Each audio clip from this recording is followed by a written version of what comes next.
Si pueden, vayan abriendo sus Biblias en Juan capítulo 3. Pero vamos a comenzar con lo que sigue de nuestro estudio de Cristo. Entonces, hemos estado platicando en las semanas pasadas acerca de cómo es el ministerio, la obra de Cristo, cuando Él encarnó, llegó a la tierra, murió y ascendió, ¿sí? Y les había comentado, está dividido básicamente este ministerio en tres partes. Primera parte, un ministerio profético. Segunda parte, un ministerio de rey, de reinar. Y tercera parte, un ministerio de intercesión, podríamos decirle nosotros, sacerdotal, ¿ok? Entonces es como alguien que profetiza, alguien que reina y alguien que intercede por los hombres. Y entonces en esas tres partes podemos condensar todo lo que significa el ministerio de Jesucristo. Ahora, la semana pasada estábamos comenzando con la primera parte de ese ministerio y la verdad es que es una parte que me está encantando y me está apasionando un buen, que es la parte de qué es lo que vino Jesucristo a enseñar aquí en la tierra. El ministerio profético, qué son las cosas que él estaba diciendo y salían de su boca y lo que proclamaba delante de las personas y cuál era el objetivo que tenían estas cosas, ¿sí? Entonces, la semana pasada vimos que era bien importante que nosotros nos acerquemos y veamos la palabra y veamos qué son las palabras que él dijo. ¿Por qué? Porque son palabras que son perfectas para enseñar la voluntad de Dios, porque son palabras que nos muestran a nosotros esta voluntad perfecta de Dios que tiene que ser aplicada a nuestra vida, porque nos permiten conocer a Dios. Esa es toda la primera razón. ¿Por qué? También porque nos llaman a nosotros, a cada uno de nosotros, a estar actuando de una forma en la cual estemos viviendo para Dios y lo glorifiquemos a Él. Y entonces hoy quiero que comencemos con estas palabras, que es lo que Jesucristo enseñó a través de su ministerio. Y vamos a ir nosotros a través de una sección bastante grande, pero creo que bastante importante de este estudio, en la cual vamos a ver cada una de las enseñanzas que estuvo dando Jesucristo, ¿sí? Aunque sean las más grandes. Todavía estoy decidiendo si voy a ir por cada una de ellas o si voy a ir por nada más las más grandes, ¿sí? Pero en este caso lo que estoy pensando es cuáles son las cosas que él predicaba. Y entonces hoy vamos a comenzar con una, de forma cronológica, a través de su ministerio, a ver qué es lo que él enseñó. Hoy vamos a ver dos partes. Vamos a ver primeramente el nuevo nacimiento y luego vamos a ver el llamado al arrepentimiento. Son partes relativamente cortas, o sea, voy a estar condensándolas mucho para que podamos avanzar relativamente rápido. Pero entonces vamos a comenzar. La forma en la que funciona el ministerio de Jesucristo fue esta. Jesucristo es bautizado por Juan el Bautista, y ahí es cuando comienza, podríamos pensar nosotros, su ministerio. Es llevado al desierto por 40 días, es tentado por Satanás, sale del desierto, él va al templo a Jerusalén y luego cuando se encuentra ahí, se encuentra con Nicodemo. Y todo esto es antes de que él empiece a proclamar, ¿sí? Empiece a estar como predicando delante de todos, ¿sí? Y en esta parte de la historia de Nicodemo es donde nos encontramos nosotros con la primera enseñanza que él realiza, que es esta enseñanza acerca de el nuevo nacimiento. Entonces, si nos vamos nosotros a Juan capítulo 3, podemos ver cómo es que comienza él a profetizar, cómo es que él comienza a enseñar, cómo es que él comienza a predicar, y en este caso lo está haciendo con una sola persona. Todavía no de manera pública, sino lo está haciendo con una sola persona. Y entonces nos dice Juan capítulo 3, versículo 1, dice, había un hombre de los fariseos llamado Nicodemo, prominente entre los judíos. Este vino a Jesús de noche y le dijo, Rabí, sabemos que has venido de Dios como maestro, porque nadie puede hacer estas señales que tú haces si Dios no está con él. ¿Ok? Cuando vemos esto, vemos que él ya había realizado ciertas señales. No se nos dice como tal cuáles son, ¿sí? Solamente se nos enseña en el Evangelio de Juan la parte de la señal del cambio del agua en vino, ¿sí? Pero se sabe que hizo otras señales, solamente no sabemos cuáles. Y ya había personas que se estaban acercando a Jesucristo, ¿sí? Pero todas eran de forma personal, podríamos pensar nosotros. Y esa es una de ellas, Nicodemo. Entonces, la cosa tan interesante de este capítulo es que la enseñanza que provee Jesucristo es acerca de este nuevo nacimiento a alguien que ya debía conocer acerca del nuevo nacimiento.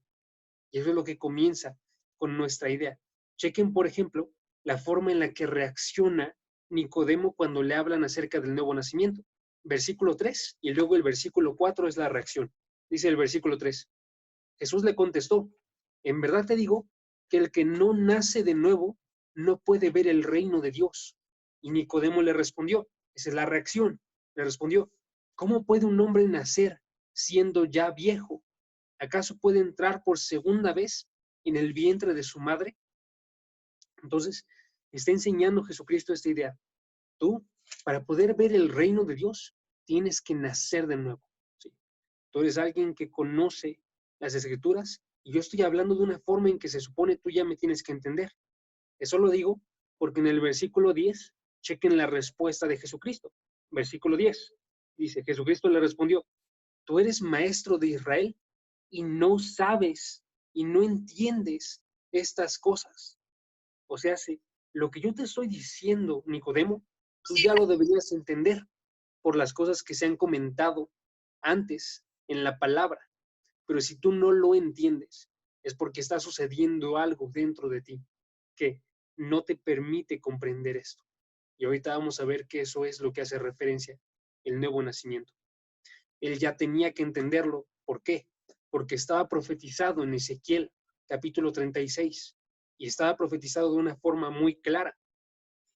Si pueden, vayan a Ezequiel capítulo 36. Wow, caí inmediatamente, literal, le di la vuelta y ya estaba ahí. Entonces los espero.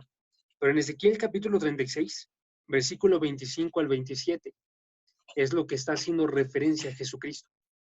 Cuando le está diciendo, tú deberías entender. Eres maestro de Israel y no entiendes estas cosas. ¿Por qué? Porque están escritas y son claras. Chequen el versículo 25. Dice el versículo 25. Dice el versículo 25. Entonces los rociaré con agua limpia y quedarán limpios de todas las inmundicias y de todos sus ídolos los limpiaré. Versículo 26. Además, les daré un corazón nuevo y pondré un espíritu nuevo dentro de ustedes. Quitaré su corazón, de su carne el corazón de piedra y les daré un corazón de carne. Versículo 27. Pondré dentro de ustedes mi espíritu y haré que anden en mis estatutos y que cumplan cuidadosamente mis ordenanzas. Aquí es donde está haciendo referencia a Jesucristo con el nuevo nacimiento. Cuando dice Jesucristo, tienen que nacer de nuevo, y luego lo clarifica, tienen que nacer de agua y del espíritu, él esperaba que Nicodemo entendiera que está haciendo referencia a esto, porque aquí se ve ese nuevo nacimiento. ¿Cómo? Muy específicamente porque en el versículo 26 nos habla acerca de un cambio de corazón, de un cambio de espíritu, para tener un corazón nuevo y un espíritu nuevo. Y es una acción que va a realizar Dios sobre cada una de esas personas, cada una de las personas que forman parte de su pueblo. ¿Ok? Entonces, cuando nos está haciendo referencia al nuevo nacimiento, Jesucristo está implicando dos cosas. ¿Qué significa el nuevo nacimiento? Significa dos cosas. Significa una limpieza de los pecados y de la antigua forma de vivir. Y segundo, significa una provisión de un nuevo espíritu y un nuevo corazón. ¿Ok? Limpieza de los pecados y de la antigua forma de vivir y una provisión, un regalo de un nuevo espíritu y un nuevo corazón. ¿Ok? ¿Por qué? Porque la primera cosa que se realiza en este nuevo nacimiento es que se elimina todo lo que había antes. Se quitan los deseos, podríamos decir nosotros, decisivos de nuestra carne, de seguir los pecados y seguir a los ídolos y amar todas esas cosas que son malas. Todo lo que nos separa a nosotros de Dios se quita, se remueve, se acaba entonces con la antigua vida y se genera una nueva vida.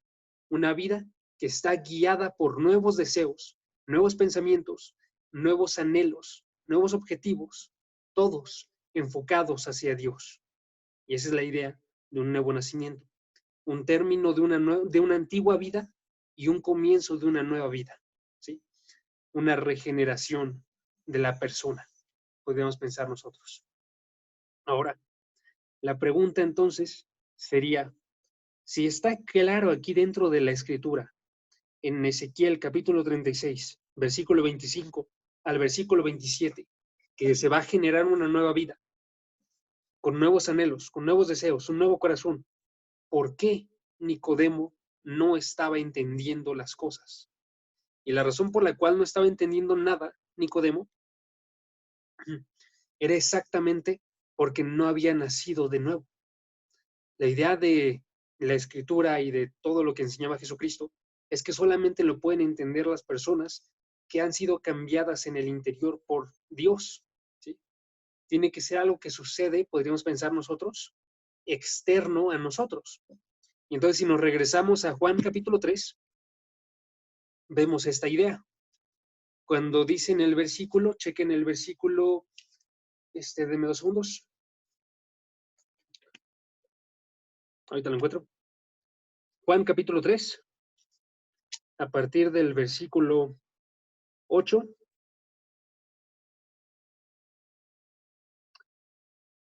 6, perdón, el versículo 6, a partir del versículo 6 hasta el versículo 8. Ahí es donde está colocando esta idea de que aquel que lo puede entender es aquel que tiene una nueva vida. Porque dice en el versículo 6, lo que es nacido de carne, carne es. Lo que es nacido del espíritu, espíritu es.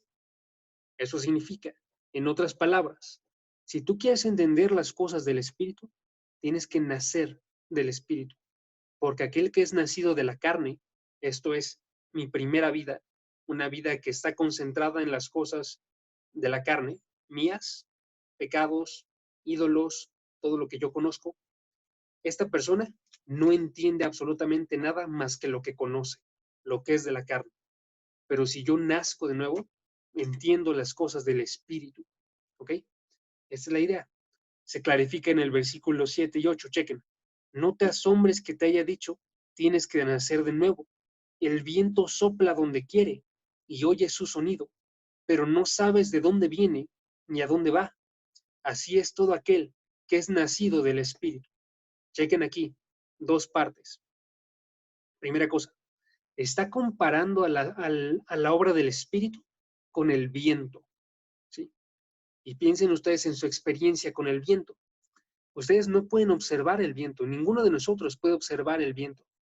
La razón por la cual nosotros sabemos que existe el viento, porque no lo puedo ver, es por las cosas que realiza. Si está levantando, deme 2 segundos, si se está levantando tierra, se empieza a ver el movimiento que tiene este viento, pero tiene que levantar la tierra para que esto pueda ser observado por mí, ¿sí? Si yo voy afuera y está extremadamente fuerte, lo puedo sentir pegando contra mi cuerpo. No lo veo, pero veo los efectos que está causando, ¿sí? Eso es lo que nos señala lo que sucede cuando nosotros estamos en la carne. Nosotros estamos en la carne, no podemos observar al espíritu, no podemos observar las cosas del espíritu, solamente vemos que realiza cosas en la tierra. El espíritu va y, y hace que se sostengan todas las cosas que fueron creadas. El espíritu va y sostiene el sol, sostiene todo lo que nosotros vemos a nuestro alrededor, las plantas, las aves, sostiene todas las cosas, y el espíritu cambia a cristianos y hace que lleguen a nuestra vida, pero nosotros no vemos cómo es que está sucediendo todo esto. No vemos el cambio que está sucediendo en su corazón, porque vemos con ojos de hombre, ¿no? Pero nos dice, ahora sí, segunda parte, que aquellos que sí pueden entender un poco más esto son los que son nacidos del Espíritu. Chequen lo que dice el versículo 8, al final. Así es todo aquel que es nacido del Espíritu, así como el Espíritu. ¿Sí? Que un hombre oye su sonido, pero no sabe de dónde viene ni a dónde va. Pero el que es del Espíritu, Él sí está entendiendo estas cosas y Él sí está viendo cómo suceden estas cosas. En otras palabras, una vez que yo nazco de nuevo, yo ya sé qué es lo que está sucediendo. Sé que yo nací de nuevo por la obra de Dios. Sé que yo estoy entendiendo estas palabras por el Espíritu que actúa en mí. Sé que yo puedo dejar el pecado por el Espíritu que me guía a mí a ver diferente este pecado. ¿Sí? Pero las personas allá afuera no pueden. Tienen que nacer de nuevo. Por eso Nicodemo no entendía nada de lo que estaba leyendo. ¿Sí? Porque Nicodemo estaba muerto.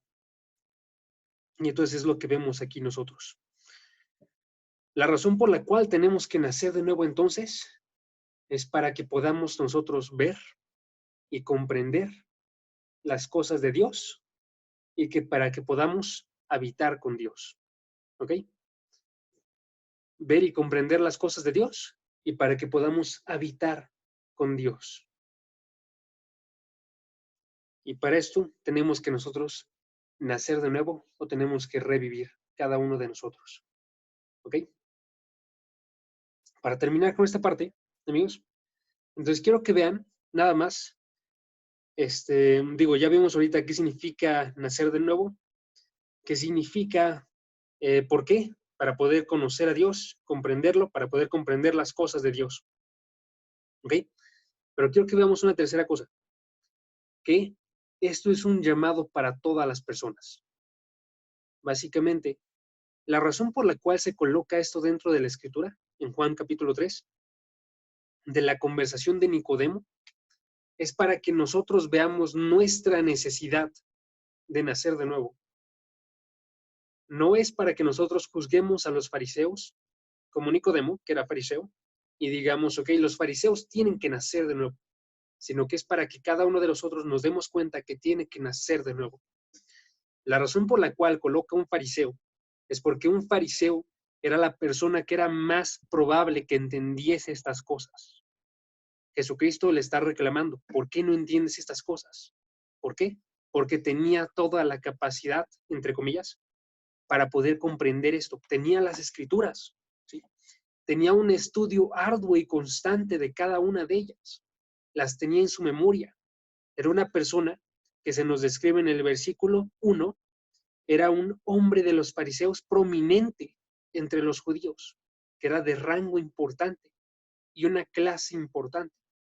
Por eso, él podría ser el que más fácilmente entendería estas cosas. Pero si tú colocas a la persona que más probablemente podía entenderlas y él tiene que nacer de nuevo y no las entiende, ¿qué nos dice a eso de nosotros? Que no somos cercanos a esto, que hemos vivido una vida que ha estado más alejada de Dios, que es una vida que está ignorando las escrituras, nos dice que cada uno de nosotros tiene que nacer de nuevo, que no importa la clase, el color, la etnia, la cultura, todas las personas tienen que nacer de nuevo. ¿Ok? Entonces, tengo esa y les mentí. No eran tres cosas, quería enseñar una cuarta cosa. Entonces vamos a agregar una cuarta. Cuarta. Y nosotros no causamos este nuevo nacimiento. Esa es la última cosa. La razón por la cual aparece esta imagen de un nuevo nacimiento y la razón por la cual aparece esta imagen del Espíritu como el viento que tú no ves, cómo es que actúa, es porque nos está hablando acerca de algo que está externo a nosotros, que no podemos causar nosotros. ¿Sí? ¿Por qué? Pensemos en el nacimiento. ¿Cuántos de nosotros dijimos, yo quiero nacer?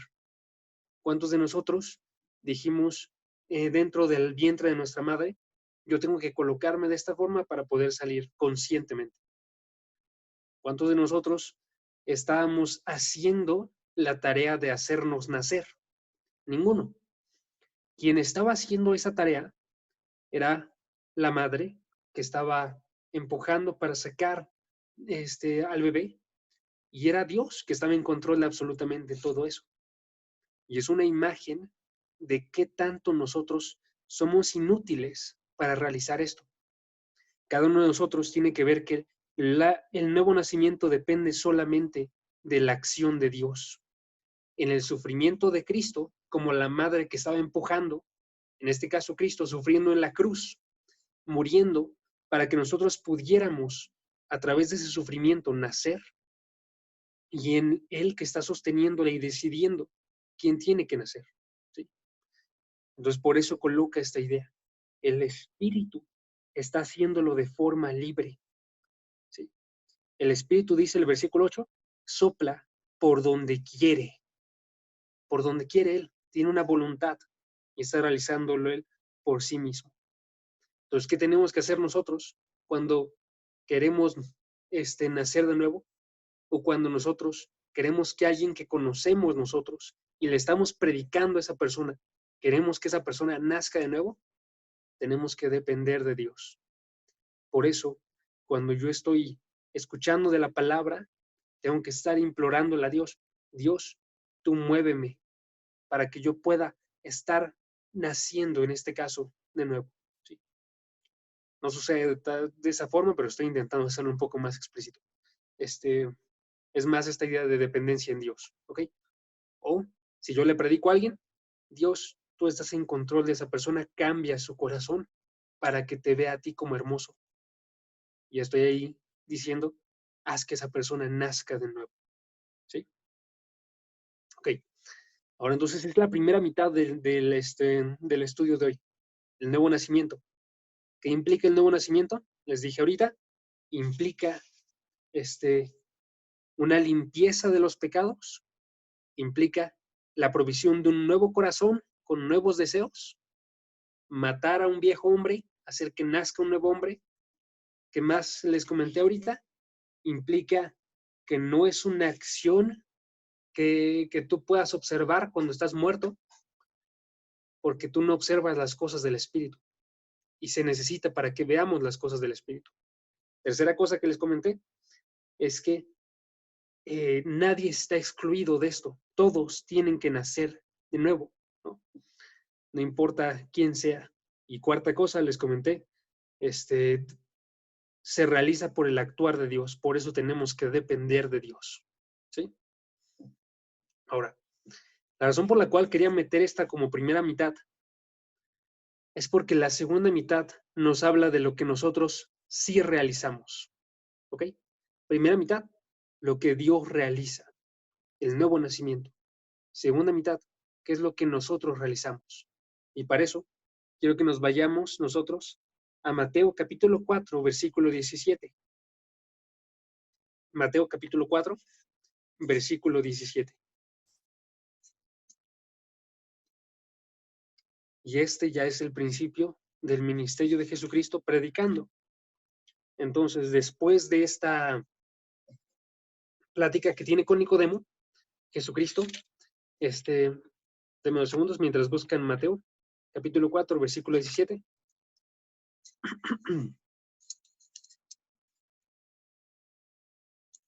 Ok, después de que tiene esta plática con Nicodemo, tiene otra plática con la samaritana, mientras está Jesucristo, deme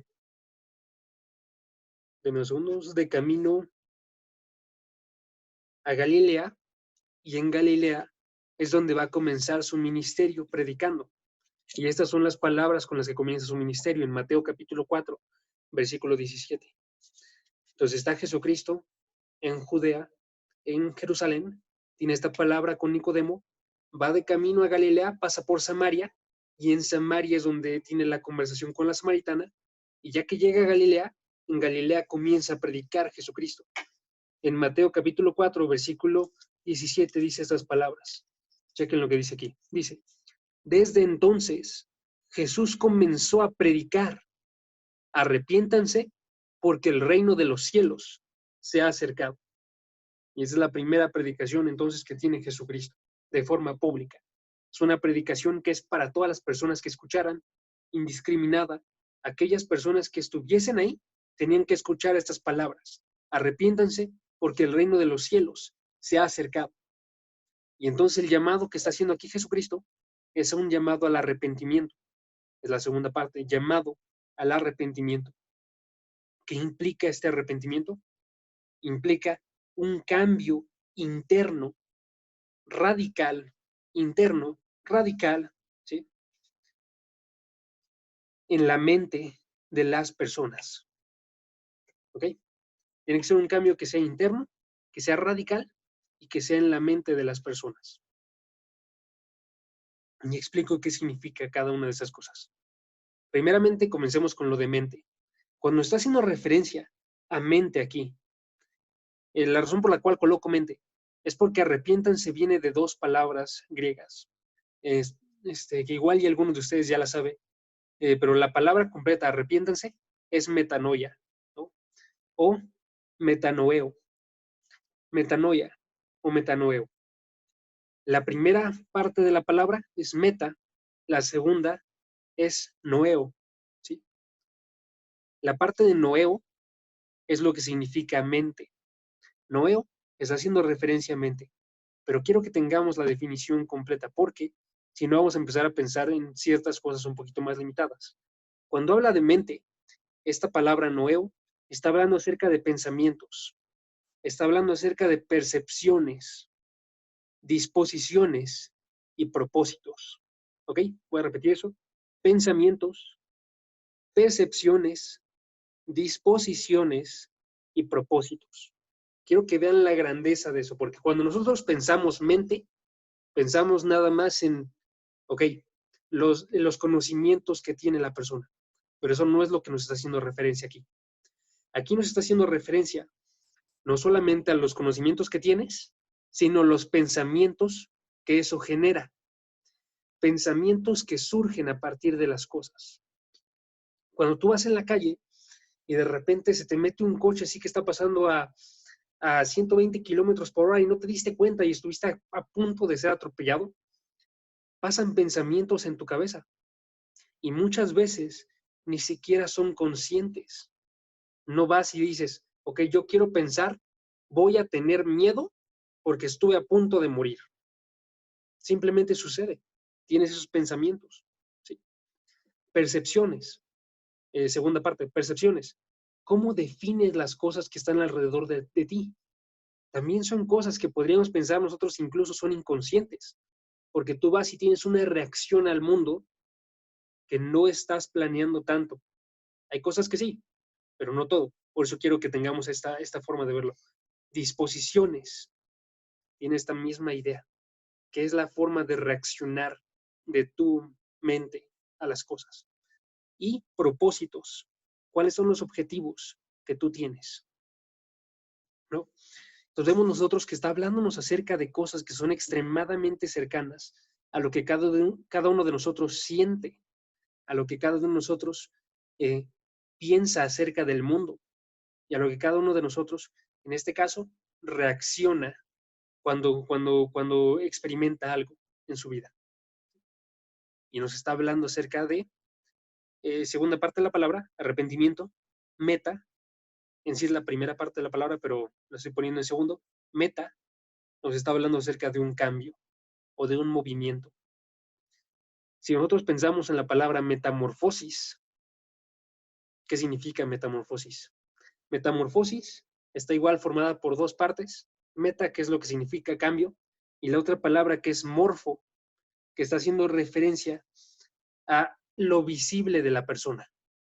Y metamorfosis entonces es un cambio de lo visible de la persona, de modo que esta persona se transforma, básicamente, ¿sí? En este caso, cuando pensamos en metamorfosis, pensamos nosotros en cómo es que una mariposa surge, ¿no? Y cambia de forma radical su forma visible a otra exactamente, bueno, muy distinta, ¿sí? Si nosotros trasladamos eso, entonces nos está diciendo Dios, con este llamado al arrepentimiento, tienen que cambiar tus disposiciones, tienen que cambiar tus pensamientos, tienen que cambiar tus percepciones, tus deseos, tus propósitos, tus objetivos, de forma radical.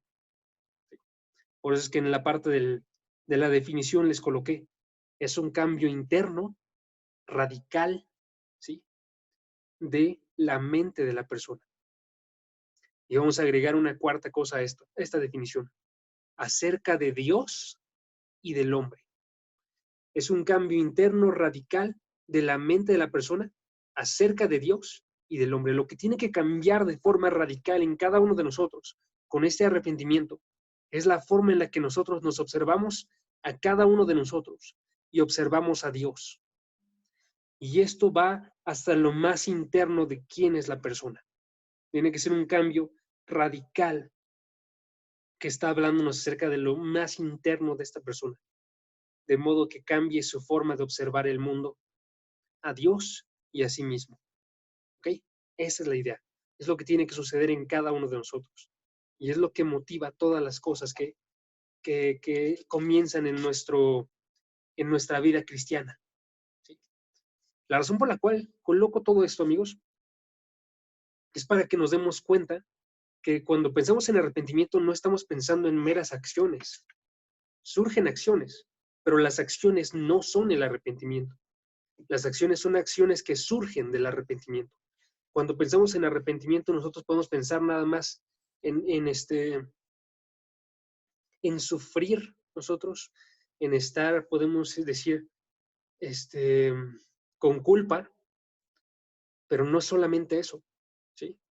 Tenemos que ver que un arrepentimiento verdadero sí implica el cambio de las acciones, sí implica el sufrimiento y la culpa, pero va más allá de eso, es más grande que eso. Y entonces la forma en la que vamos a definir nosotros este arrepentimiento es como este cambio de disposición, de pensamiento acerca del hombre y de Dios. Comencemos con el hombre. El tema jazz es el nuevo nacimiento y el llamado al arrepentimiento. Una disculpa, creo que sí lo dije, ¿no? ¿Cómo dije? Ok, es el nuevo nacimiento y el llamado al arrepentimiento. Entonces vamos a pensar en eso, ¿ok? Un cambio de disposición acerca del hombre y acerca de Dios. Comenzamos con Dios, con el hombre, perdón, comenzamos con el hombre. Primera parte de esto es que tenemos que darnos cuenta cada uno de nosotros, en arrepentimiento, que somos pecadores. ¿Sí? Y esto es bien, bien importante, amigos. En serio quiero que vean que es bien importante. Porque cada uno de nosotros puede entrar en el error de pensar que arrepentimiento nada más significa cambiar nuestra visión acerca de Dios y no cambiar nuestra visión acerca de nosotros. Y eso es un arrepentimiento incompleto. Hay personas que piensan que la predicación de Jesucristo en este versículo no está haciendo referencia a arrepiéntense porque van a ser condenados. Y eso está dentro de este versículo, ¿sí? No es todo de este versículo, pero sí está dentro. Es la mitad. La otra mitad es porque también tienen la posibilidad de acercarse a Dios, pero están ambas dentro de esta predicación. Primeramente tenemos que darnos cuenta nosotros que somos pecadores, porque chequen lo que dice, por ejemplo, Lucas, capítulo 5, versículo 32. Lucas 5, versículo 32. Es igualmente Jesucristo hablando acerca de por qué vino a la tierra. Y en Lucas 5:32, él dice, no he venido a llamar a los justos, sino a pecadores, al arrepentimiento. He venido yo a llamar a pecadores, personas que luzcan delante de sí mismas como pecadores, a que lleguen al arrepentimiento. Tenemos que vernos a cada uno de nosotros como necesarios de este arrepentimiento porque somos pecadores. ¿Sí? Cuando nosotros lo observamos, y voy a estar leyendo varios versículos, en Lucas capítulo 15, versículo 21, vemos que esta parte de vernos como pecadores es primeramente con Dios, o sea, ser pecadores en contra de Dios. Si nosotros vemos Lucas 15, 21, es la parábola del hijo pródigo, y en la parábola del hijo pródigo lo que sucede es esto. Están dos hijos, uno de ellos quiere su herencia antes de lo que debería, la recibe de su padre, va y la desperdicia él a través de una vida, podríamos decir nosotros, desenfrenada, ¿sí? Con una gran cantidad de pecado, pero cuando él se arrepiente, chequen la forma en la que habla acerca de sí mismo. Dice Lucas, capítulo 15, versículo 30, chequen. Capítulo 13, perdón, versículo 13, perdón. Versículo 13 y luego el versículo 30.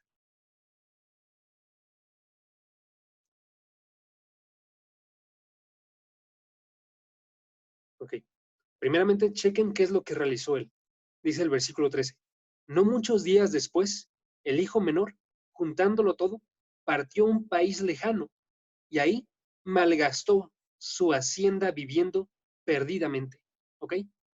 Las acciones que realizó, versículo 13, vivió perdidamente. Versículo 31, 30, dice, pero cuando vino este hijo tuyo, que ha consumido tus bienes con rameras, mataste para él el becerro engordado. Nada más me estoy concentrando en qué hizo. En un versículo se define como que vivió perdidamente. En el otro versículo se define como que malgastó su dinero en rameras. ¿Ok? ¿Qué es lo que hizo? Vivió perdidamente gastando su dinero y la otra parte lo gastó en rameras. ¿Ok? Ahora chequen cómo es que fue el arrepentimiento del chico. Versículo 21. ¿Qué es lo que él dijo en su arrepentimiento? Él dijo, versículo 21, y el hijo le dijo, Padre, he pecado contra el cielo y ante ti, ya no soy digno de ser llamado hijo tuyo. ¿Ok? ¿Cuál es la forma de reaccionar del hijo? El hijo no dice nada más, igual, Jackie, que Dios te bendiga, cuídate. El hijo no dice nada más, yo malgasté mi dinero en rameras y estuve tirándome en una vida perdida, sino que él dice, yo pequé contra el cielo. O sea, estoy realizando el pecado contra Dios. ¿Cuál es la visión correcta de decir, yo soy un pecador y he pecado? Es decir, yo estoy yendo en contra de Dios. Yo estoy atacando a Dios. Yo estoy ofendiendo a Dios. ¿Ok? Eso es bien, bien importante. Por eso es que en la oración del Padre Nuestro, nosotros, nos dice Jesucristo, oren así. Les dice, Padre, perdónanos nuestras ofensas, como también nosotros perdonamos a los que nos ofenden. ¿No? U otra traducción para decir esto es, perdónanos nuestras deudas, como nosotros también perdonamos a los que tienen una deuda con nosotros. ¿Qué es una deuda? Una deuda es alguien de los dos fue ofendido y la otra persona le debe a esa persona una remuneración. ¿Sí? Es una deuda. Queda una deuda activa con la otra persona que tiene que ser pagada. ¿Cuál es la forma en la que nosotros decimos entonces? Decimos, yo he pecado contra ti, yo te debo a ti, Dios. ¿Sí? Tengo una deuda contigo. La cosa con nosotros es que nosotros no podemos pagar esa deuda. ¿Sí? Ninguno de nosotros tiene la cantidad suficiente para poder pagar esa deuda, porque no se paga con dinero. ¿Sí? Ni siquiera con tu vida, porque tu vida no vale lo suficiente para pagar esa deuda. ¿Sí? Y esa es la idea. Tenemos que llegar nosotros no justificando nuestro pecado, sino en arrepentimiento y decir, yo te debo absolutamente más de lo que yo puedo pagar. La buena noticia es que hay alguien que sí lo puede pagar y lo pagó en la cruz. ¿Sí? Pero tenemos que ver nosotros esto, porque si no, no nos vamos a acercar a la cruz como debemos.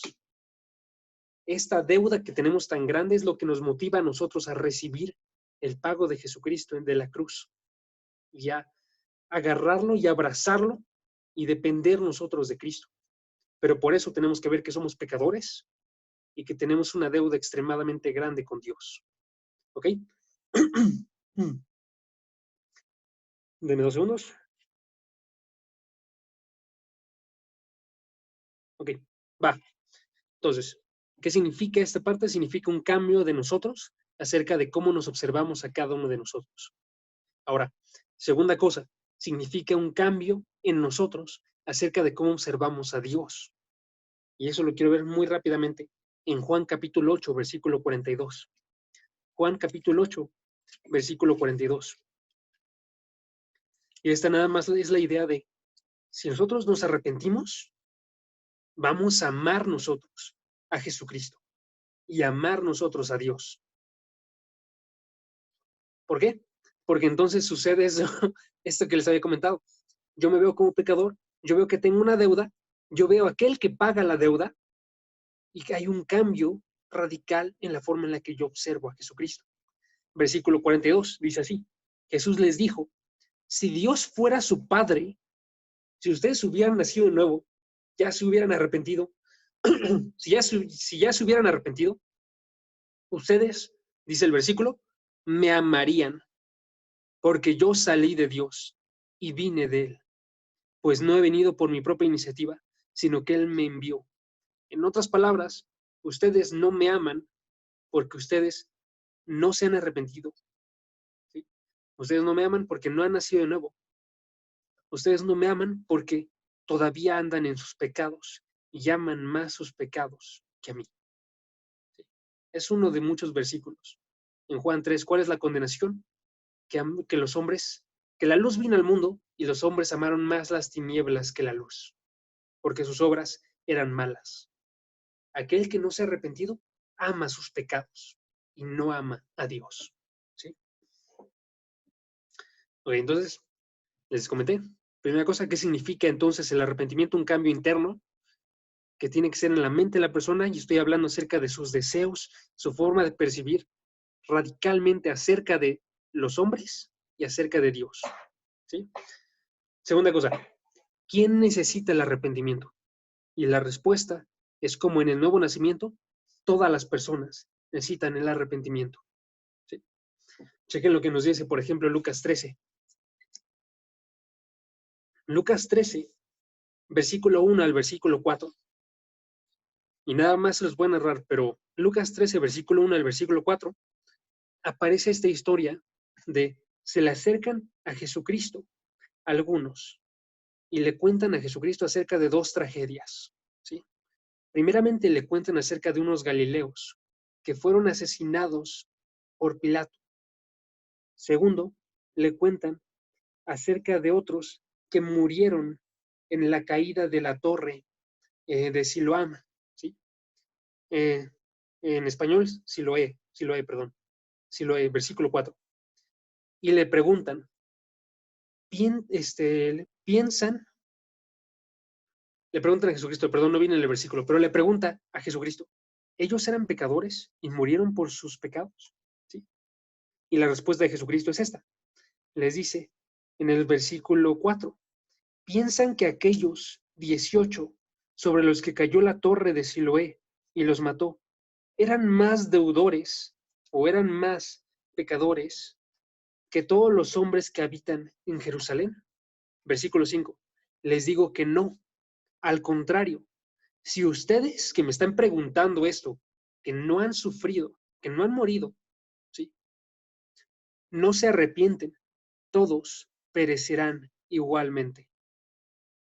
O sea, dice Jesucristo, lo que están viviendo ellos no es por su pecado, porque todos tienen pecado y todos tienen que llegar al arrepentimiento. Y si ustedes no notan eso, que ustedes son igualmente pecadores que cada una de las personas que murió y no se arrepienten, van a perecer. Por eso les digo, aunque sea la mitad de la predicación de Jesucristo, si era acerca de si no te arrepientes, vas a perecer. ¿Sí? Porque aquí lo dice muy, muy explícitamente. Si no se arrepienten, todos perecerán igualmente. ¿Sí? Entonces, tenemos que pensar nosotros de forma correcta acerca de esto y darnos cuenta que cada uno de nosotros tiene que llegar al arrepentimiento. Porque Jesucristo dice eso, porque Jesucristo dice, yo no he venido a llamar a los justos, sino a los pecadores al arrepentimiento. Y eso significa que hay personas que son justas y que son pecadoras, ¿sí? Y las pecadoras tienen que ser llevadas al arrepentimiento. ¿Quiénes son las justas, amigos? Las justas son los que ya han sido justificados por Dios. No son las personas que por su vida son justas. Pero todos los demás que no han llegado todavía a este arrepentimiento, tienen que llegar al arrepentimiento. Y una vez que ya son justos, seguimos predicando a aquellos que todavía no han llegado al arrepentimiento. Tenemos que llegar cada uno de nosotros así. ¿Ok? Entonces, algo que es extremadamente urgente. Y ya, finalmente, quiero que veamos nosotros un ejemplo de cómo es que sucede este arrepentimiento. Y con eso terminamos el día de hoy. ¿Ok? Y para eso quiero que nosotros nos vayamos a la historia de Lucas capítulo 18. Lucas capítulo 18, chequen. En Lucas 18 tenemos nosotros una hermosa historia que se titula La parábola del fariseo y del publicano. En esta historia hay dos personajes. Primer personaje, un fariseo, una persona que conocía la ley, y una persona que se cree a sí misma justa cuando no lo era, ¿sí? Porque no se estaba dando cuenta que él era un pecador. Y esta persona se nos cuenta, chequen el versículo 11, que oraba de la siguiente forma. El fariseo, puesto de pie, oraba para sí de esta manera: Dios, te doy gracias porque yo no soy como los demás hombres, porque yo no soy estafador, no soy injusto, no soy adúltero, ni soy como este recaudador de impuestos. Yo ayuno 2 veces por semana. Yo doy el diezmo de todo lo que gano. ¿Ok? ¿Notan? Él no tenía un cambio de visión acerca de qué es lo que significaba el hombre, cómo es que era él, ni cómo es que era Dios. No veía a Dios como extremadamente deseable, veía más deseable sus acciones para sostenerse sobre ellas. Pero el publicano, él sí reacciona de forma correcta. Y entonces nos dice el versículo 13, pero el recaudador de impuestos, de pie, a cierta distancia, él estaba queriendo alejar, no quería siquiera alzar los ojos al cielo. Tenía una visión correcta acerca de quién era Dios. Tenía una visión correcta acerca del perecer que se le acercaba a cada instante, ¿sí? Y su reacción era: yo no soy digno de alzar mis ojos, sino que golpeo mi pecho diciendo: Dios, ten piedad de mí, pecador. ¿Ok? Noten la forma en la que lo está haciendo él. Él no está asumiendo que va a ser perdonado. Él no está justificándose por su pecado. No está diciendo que yo pequé, pero fue por alguien más que estaba interactuando en mí. No está diciendo yo pequé por mis situaciones. No está diciendo yo pequé porque nací de esta familia. Está diciendo yo soy en mi naturaleza pecador. Y lo único que puedo pedir de ti, Dios, es ten piedad de mí, sin ninguna razón por la cual tengas que tener esta piedad de mí. ¿Sí? Sin embargo, nos dice el versículo 14, les digo que éste descendió a su casa justificado, porque esta persona en verdad se había arrepentido de lo que estaba realizando y estaba recibiendo aquello que Jesucristo entrega de forma gratuita con el arrepentimiento. La otra mitad de la predicación de Jesucristo, arrepiéntanse porque el reino de los cielos se ha acercado, es no solo arrepiéntanse porque va a llegar el perecer, sino arrepiéntanse porque yo estoy dando la salida para este perecer. Y si tú te arrepientes, que es una condición que tiene que suceder para que yo te justifique, entonces yo te entregaré este regalo libremente. ¿Sí? Por eso es bien importante que nosotros lleguemos al arrepentimiento. ¿Sí? Era una parte central del mensaje de Jesucristo. Era una parte que nunca puede faltar dentro de nuestra predicación del Evangelio. ¿Por qué? Porque ha llegado el reino de Dios. Jesucristo está gobernando, Dios está gobernando ahorita, pero todavía no ha llegado en la forma en la que va a ser. Y va a llegar en su segunda venida de una forma más fuerte. ¿Sí? Entonces nuestra predicación del arrepentimiento es una oferta de gracia y es una advertencia por gracia. ¿Sí? Es una oferta porque estamos diciendo al decir arrepiente, te estoy proveyendo la salida. Y es una advertencia porque es inminente el regreso de Jesucristo en su segunda venida con este reino. La razón por la cual decía el versículo de Marcos 1:15, que diga de Mateo 4:17, me confundí con otro que dice exactamente lo mismo, de Mateo 4:17, arrepiéntense porque el reino de Dios está cerca. Está cerca es ya está sucediendo aquello que va a iniciar este reino.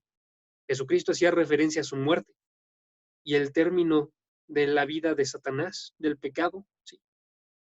Y ahorita podemos decir nosotros, está cerca, porque es lo siguiente. Ya no hay nada más, amigos. La siguiente cosa que va a suceder es que va a ser completado este regreso de Jesucristo en gloria. ¿Sí? Y este reino va a terminar de llegar de forma completa. Por eso tenemos que predicar urgentemente y llamar al arrepentimiento. ¿Sí? Entonces, chequen, nada más para terminar, digo una oración y terminamos. Orando, ¿va? Chequen la forma en la que lo coloca un autor que se llama John Piper. Él dice del arrepentimiento, dice, tenemos que ser cambiados desde adentro. Tenemos que reemplazar cualquier pensamiento de deshonra hacia Dios, cualquier percepción que hace pequeño a Cristo en nuestra vida, las disposiciones y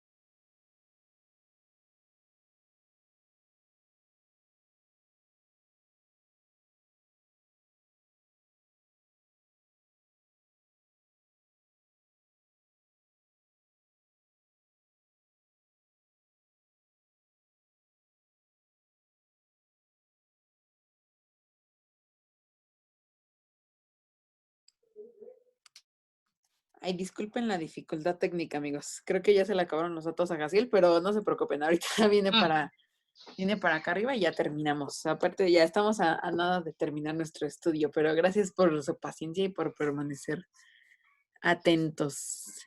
¿En Nada dónde se más. había quedado? ¿Se acuerdan? O sea, yo estaba casi a nada de terminar. Iba a decir que iba a hacer una oración.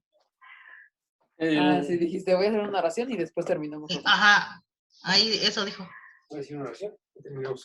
Dijo algo de lo que estaba leyendo de John Piper y después dijo que iba a hacer una oración para terminar. Exactamente. Muchas gracias, Jazz. Ok, leo la oración Nada. entonces de John Piper. Chequen lo que dice. Dice John Piper, dice él. Esta es la demanda de Jesucristo a toda alma. Arrepiéntanse, sean cambiados en su interior, reemplacen todo lo que deshonra a Dios y todo lo que hace pequeño a Jesucristo.